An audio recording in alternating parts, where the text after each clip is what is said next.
Un zeste d'info, rencontre. Un peu l'histoire avec Hélène Solignac, l'historienne nous parle du lapin lombard du zouave de Magenta sous le Second Empire. Le lapin lombard du zouave de Magenta sous le Second Empire. Au retour de la campagne d'Italie, en 1859, les soldats sont épuisés. Les originaires d'Île-de-France sont les seuls à avoir le droit d'aller en permission pour embrasser leur famille. Et ils en ont vraiment besoin.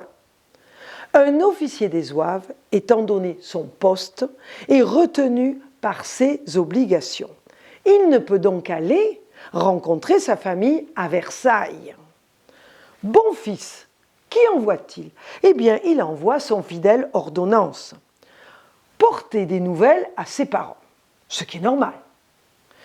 Mais il lui confie aussi une étrange mission. Quelle est donc cette mission ?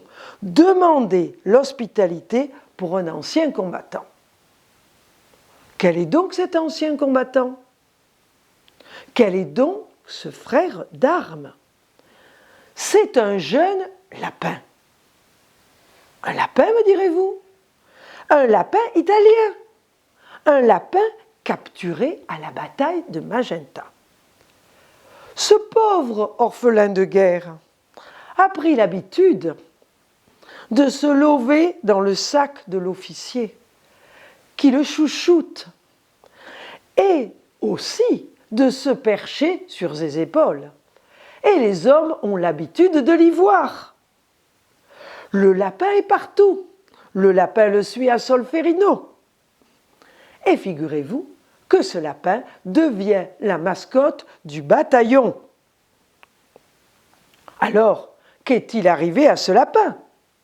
Ce lapin courageux, ce lapin vaillant, a-t-il coulé des jours heureux à Versailles ? A-t-il eu une nombreuse descendance ? Nous n'en savons rien.